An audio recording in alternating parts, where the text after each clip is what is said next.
행복을 위해서 또 사랑을 위해서 노력하고 헌신하고 희생하는 사람들이 참 많이 있습니다. 빚도 없이 또 이름도 없이 그렇게 노력하는 사람들이 굉장히 많이 있죠. 반면에 그런 평화를 깨뜨리고 자신의 이익과 목적과 또 사상과 여러 가지 이유 때문에 그런 평화를 깨뜨리고 행복을 깨뜨리고 세상에 파괴를 가져오고 전쟁을 가져오고 불행을 가져오는 그런 사람들도 굉장히 많이 있습니다. 영화에서는 그런 사람을 빌런이라고 표현하죠. 아가서 2장 5절 말씀 한번 좀 볼까요? 아가 2장 15절이죠. 2장 15절 말씀 한번 같이 읽겠습니다. 시작. 우리를 위하여 여우 곧 포도원을 허는 작은 여우를 잡으라. 우리의 포도원에 꽃이 피었습니다.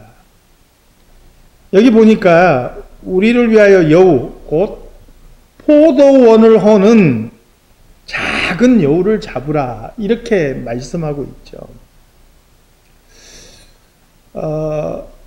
이 팔레스틴 지방에서 특히 뭐 사막이나 이런데 굴을 파고 사는 여우들이 꽤 있었던 것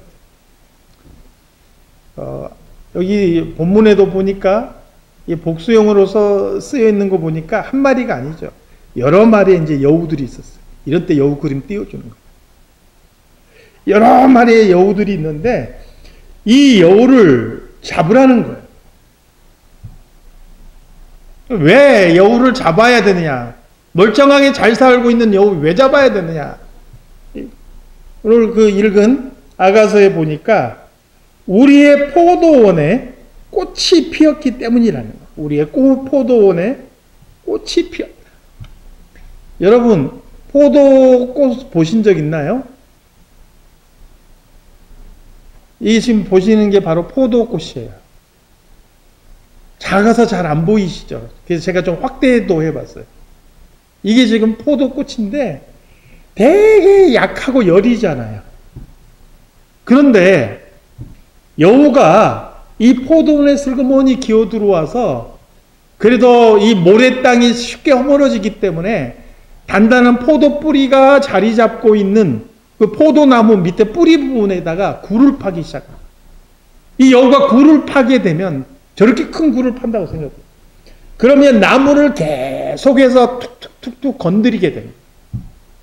그 과정에서 뿌리도 상하게 되는 거예요. 기껏 핀 포도나무의 이 꽃이 그냥 제대로 어떤 열매로 맺어지기도 전에 꽃이 그냥 상하기도 하고 뿌리 때문에 그 나무 자체가 견디지 못하고 죽어버리는 그런 일들이 생기게 된다 하는 거죠. 그래서 우리의 그 포도원에 꽃이 피었는데 그 포도를 망가뜨리고 그 포도를 파괴하는 그 작은 여우를 잡아라 이렇게 말하고 있는 것이죠. 그럼 여기서 꽃이 핀 포도원은 무엇을 의미할까요? 이게 도대체 꽃이 핀 이게 우리의 포도원이라 그랬어요. 아가서에서는 솔로몬과 술람미 여인의 사랑이 무르익는 장소, 그들의 행복이 숨쉬는 그들의 보금자리와 같은 그런 의미가 있는 곳이 포도원이에요. 오늘날 신약시대 우리들에게는 바로 이 포도원이 교회를 의미하는 것으로 보죠. 여기에 더해서 저는 이 포도원이 오늘 우리들이 일구어가는 우리의 가정이고 또 내가 열심히 개척하고 살아가는 나의 삶으로 적용해 볼 수 있다 하는 거예요. 꽃이 핀 우리의 포도는 열심히 가꾸어가는 나의 삶이고요. 열심히 행복의 울타리를 일구어가는 내 가정이고요. 이 땅 위에 하나님의 나라를 일구어가는 우리들의 교회라는 거예요. 그럼 너무나 당연하게도 포도원을 허는 여우는 무엇일까? 바로 내 자신의 존재를 무너뜨리는 그 대상, 우리의 가정을 깨뜨리는 존재, 그리고 교회를 망가뜨리고 깨뜨리려고 하는 그 존재를 의미하는 거죠. 바로 대적자, 빌런인 거예요. 이 대적자는 나를 둘러싼 우리 주변의 환경일 수 있습니다. 어쩌면 우리 마음속에 자리 잡고 있는 우리의 욕심일 수 있고요. 성격일 수도 있고요. 잘못된 인간관계일 수도 있어요. 그러나 높은 확률로 우리 곁에 또 교회 안에 굴을 파고 들어앉아서 같은 교인인 척 앉아있는 사람일 수도 있다는 거예요. 이 대적자를 분별하고 잡아내지 않으면 꽃이 핀 포도원의 포도나무는 채 열매를 맺기도 전에 망가지고 죽어버릴 수 있는 거예요. 그러면 포도원은 망하는 것이죠.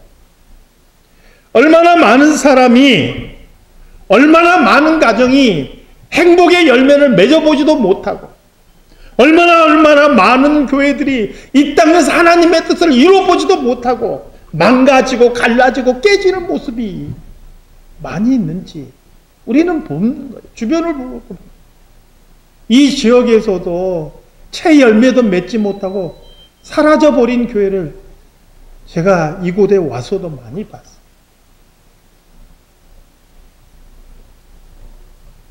저는 오늘 본문을 통해서 이러한 부분을 좀 더 우리가 다시 한번 생각해 보기를 원하는 거예요. 오늘 본문의 이스라엘 백성들은 포로에서 귀환해서 예루살렘의 성전을 재건하려고 하는 중이에요. 오랜 포로 생활을 마치고 이제 나라와 민족의 정체성을 회복하려고 하는 그 중요한 시기죠. 마치 포도원에 꽃이 피고 이제 열매를 맺으려고 준비하는 그런 시기와 똑같은 거예요. 그런데 이들에게 대적자들이 나타나요. 이 포도원을 허물려고 하는 작은 여우와 같은 존재들이 나타나요. 1절 말씀을 같이 한번 읽어볼까요? 1절 말씀, 자, 시작. 사로잡혔던 자들의 자손이 이스라엘 하나님 여호와의 성전을 건축한 다음을 유다와 베냐민의 대적이 듣고, 여기서 사로잡힌 자들의 자손은 포로에서 귀환한 이스라엘 백성들을 의미하죠. 성전을 건축하려고 하는 포로 귀환한 이스라엘 백성들이에요. 그러면 유다와 베냐민의 대적은 누구이냐? 이스라엘 백성들이 예루살렘이 함락당하고 포로로 잡혀갔을 때 그 이전에 북이스라엘 왕국이 아수르라는 나라에 멸망을 했어요. 근데 이 아수르는요, 아주 독특한 정책을 펼치죠. 바벨론이라는 나라는요, 남유다를 함락하고도 그 사람들을 포로로 잡아가서 그들만의 어떤 자치구역을 이루고 살 수 있도록 허락해 줬어요. 그런데 북이스라엘 왕국을 멸망시켰던 아수르는요, 소위 말하는 민족 혼합 정책이라는 것을 썼어요. 북이스라엘 사람들을 자기 나라로 데리고 끌고 가서 곳곳에 쫙 흩어버리고, 또 자기 나라나 자기들이 점령한 다른 곳에 있는 민족을 이 북이스라엘 왕국 쪽으로 데리고 와서 그곳에 쫙 흩어버리고 서로의 결혼을 장려한 거예요.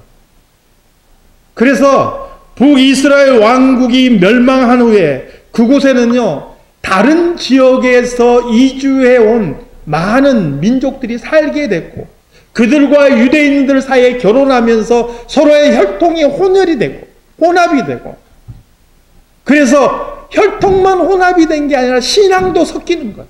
하나님 믿는 신앙과 그 다음에 다른 그 민족들이 섬기는 신앙과 이 신앙도 짬뽕이 돼요.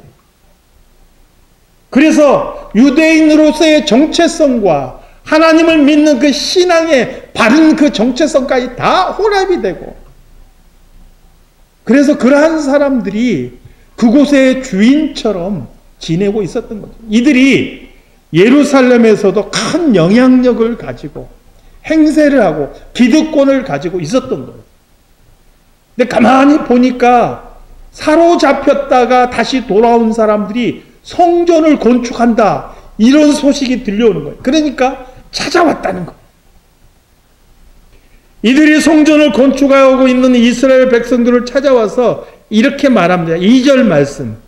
2절 말씀을 같이 또 한번 읽어보겠습니다. 시작. 스룹바벨과 족장들에게 나와 이르되 우리도 너희와 함께 건축하게 하라. 우리도 너희같이 너희 하나님을 찾노라. 아수르 왕 에살핫돈이 우리를 이루러 오게 한 날부터 우리가 하나님께 제사를 드리노라. 요점은 두 가지죠. 첫째는 함께 성전 건축하게 해달라. 그리고 두 번째, 그 이유가 뭐냐?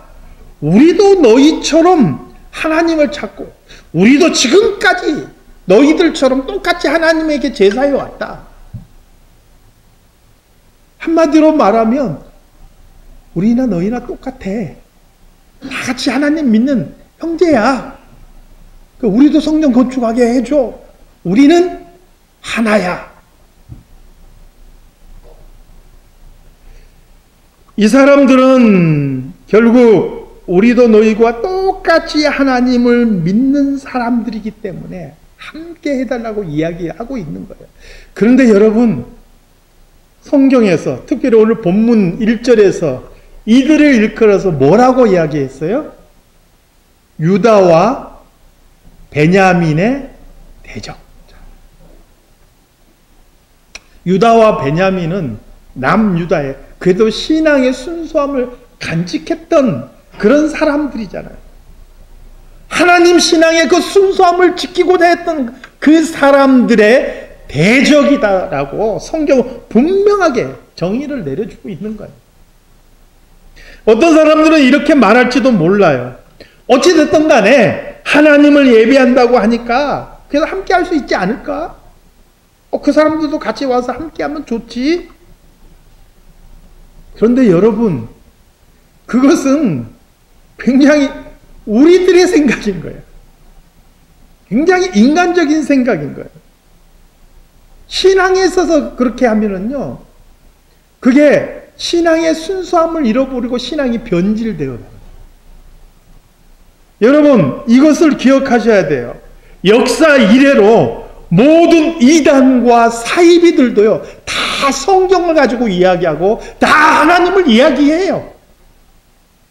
그렇다고 그들이 우리의 형제라고 말할 수 있나요? 결코 그럴 수 없는 거예요. 성경을 가지고 이야기한다고 같은 기독교다, 같은 형제다 이렇게 말할 수 없다는 거예요. 결코 그럴 수 없죠. 그리고 오늘 본문의 이스라엘 백성들은 단호하게 말하죠. 3절 말씀 한번 볼까요? 3절 말씀 같이 읽겠습니다. 스룹바벨과 예수아와 기타 이스라엘 족장들이 이르되 우리 하나님의 성전을 건축하는데 너희는 우리와 상관이 없느니라. 바사왕 고레스가 우리에게 명령하신 대로 우리가 이스라엘의 하나님 여호와를 위하여 홀로 건축하리라 하였더니. 신앙에는 타협이 없어요.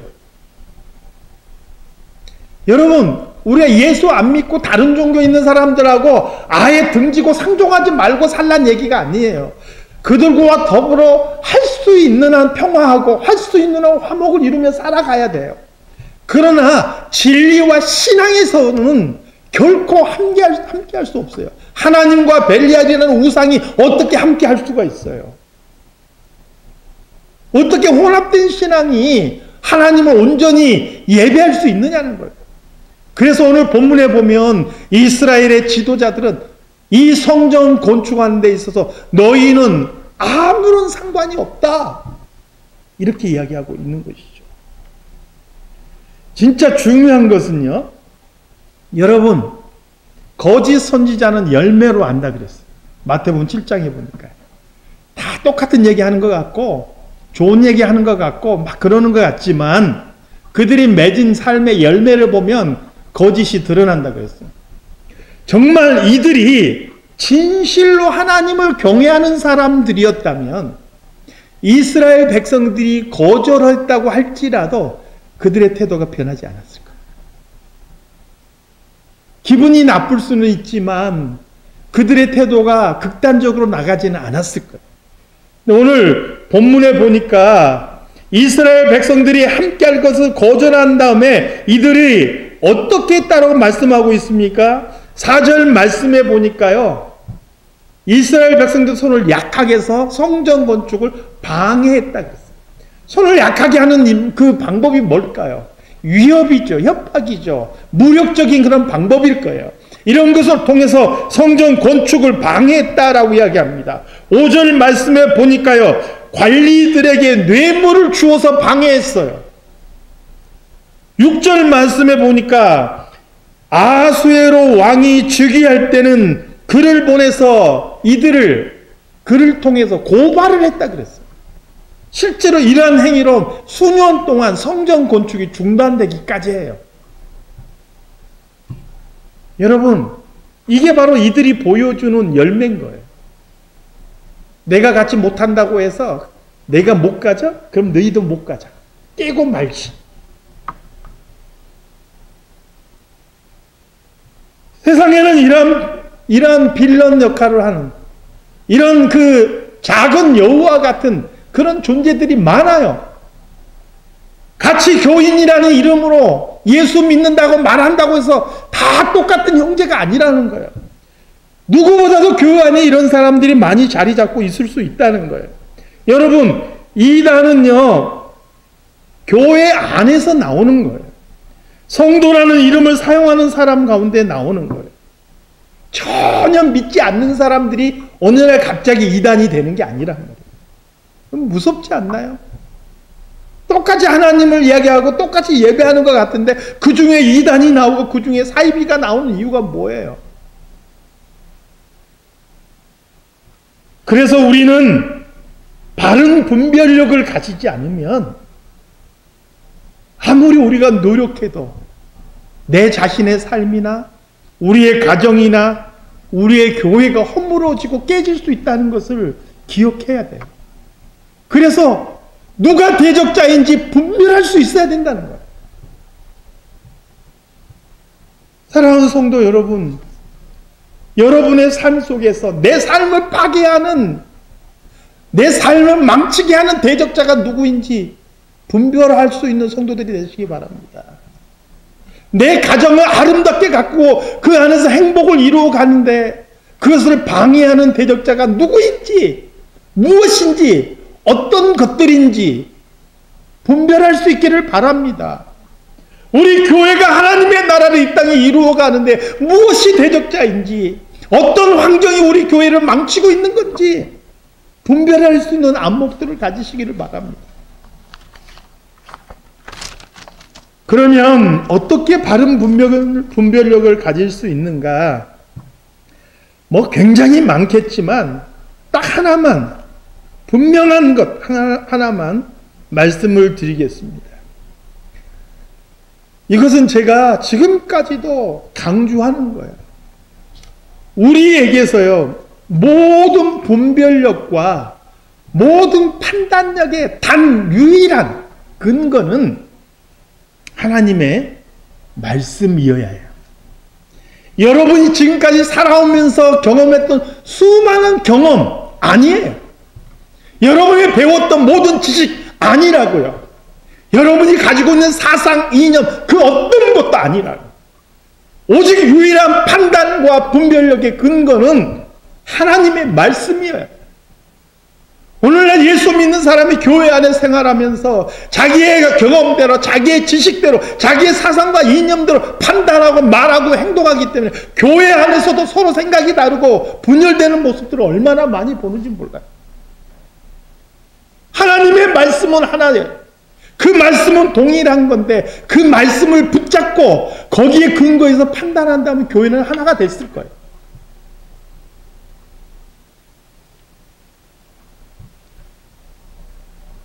이스라엘 백성들이 대적자들과 손잡고 함께하자 했었으면 성전 건축은 쉽게 진행됐을지 몰라요.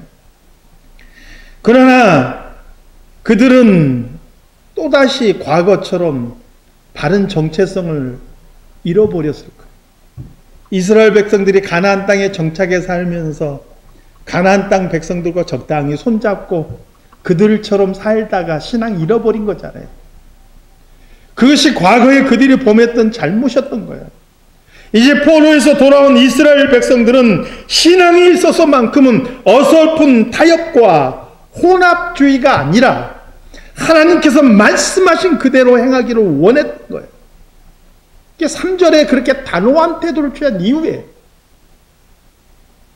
디모데전서 6장 3절에서 5절 말씀, 우리가 한번 주의 깊게 이 말씀을 살펴볼 필요가 있는데요. 한번 한 절씩 한번 읽어보면서 살펴볼까요? 먼저 디모데전서 6장 3절 말씀 함께 읽겠습니다. 시작. 누구든지 다른 교훈을 하며 바른 말, 곧 우리 주 예수 그리스도의 말씀과 경건에 관한 교훈을 따르지 아니하면, 바른 말이 뭐예요? 하나님의 말씀이죠. 우리 주 예수 그리스도의 말씀과 경건에 관한 교훈이 뭐예요? 성경이 우리에게 가르치는 거예요. 이것을 따르지 않고 다른 교훈을 하고 다른 가르침을 섞어 넣으면 어떤 일이 벌어지느냐? 자, 4절 말씀 함께 같이 읽겠습니다. 시작. 그는 교만하여 아무것도 알지 못하고 변론과 언쟁을 좋아하는 자니 이로써 투기와 분쟁과 비방과 악한 생각이 나며, 이 빌런이 된다. 그런 사람이 빌런이 되는 거예요. 그런 사람이 교회에 굴파고 딱 들어앉아 있으면 교회가 깨지는 거예요. 그런 어떤 환경들이 우리 가정 안에 자리 잡고 있으면 가정이 무너지는 거예요. 나로 하여금 그런 생각이 내 안에 자리 잡으면 내 삶이 망가지는 거예요. 마지막으로 5절 말씀 함께 같이 읽겠습니다. 시작. 마음이 부패하여지고 진리를 잃어버려 경건을 이익의 방도로 생각하는 자들의 다툼이 일어납니다. 경건은 내 이익과 나를 만족시키는 수단이 아니에요. 경건은 하나님과 나와의 관계이기 때문에 그것은 수단이 아니라 목적인 거예요. 하나님께 더 가까이 나아가기 위한 거예요.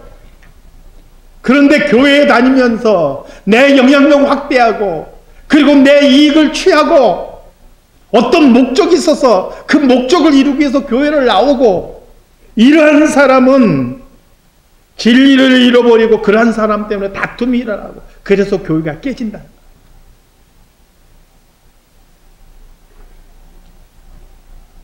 말씀을 정리하겠습니다. 사랑하는 성도 여러분, 오늘 여러분의 삶이 꽃이 활짝 피어서 열매를 맺어가는 아름다운 포도원이 있기를 바랍니다. 여러분의 가정이 행복의 꽃이 무르익어서 향긋한 향기가 풍겨나고 이 땅에 있지만 천국의 기쁨을 누리는 그런 가정이 되기를 바라요. 우리의 교회가 하나님의 뜻이 이 땅 위에 이루어져가는 통로가 되고 이 땅에 많은 사람들에게 생명의 빛을 전해주는 그런 교회가 될 수 있기를 바라요. 그런데 여러분 반드시 기억해야 될 것은 내 마음속에 자리 잡고 있는 대적자를 잡아야 돼요. 우리 가정 안에 있는 그 대적자를 잡아야 되고 교회 안에 있는 대적자를 잡아야 돼요. 그것이 사람일 수도 있고 그것이 생각일 수 있고 그것이 관계일 수 있고 환경일 수 있고 무엇인지는 모르지만 그것이 무엇인지는 말씀을 깊이 묵상하고 말씀의 그 기준에 서 있는 사람의 눈에는 분별이 되는 거예요. 그것을 잡아서 여러분의 삶과 가정과 우리 교회가 아름다운 포도 열매를 풍성하게 맺히는 귀한 삶이 되고 가정이 되고 교회가 되시길 주님의 이름으로 축원합니다. 하나님 아버지, 이 땅 위에 악한 마귀 사탄이 환경을 통해서, 생각을 통해서, 우리의 마음의 욕심을 통해서, 그리고 사람을 통해서 우리에게 대적자를 보내는 것을 말씀을 통해서 살펴봅니다. 하나님의 뜻을 내 삶을 통해서, 우리의 가정과 교회를 통해서 이루어가는데, 이 대적자를 바로 분별하고 하나님의 말씀에 따라 내 삶을 이루어가고 우리의 가정을 세워가고 교회를 우리가 만들어가는 복된 성도들이 되게 하여 주시옵소서. 뜻이 하늘에서 이룬 것처럼 이 땅 위에 내 삶을 통하여 우리의 가정과 교회를 통하여 하나하나 이루어져 갈 수 있도록 하나님께서 도와주시옵소서. 거룩하신 예수 그리스도 이름으로 기도드리옵나이다. 아멘.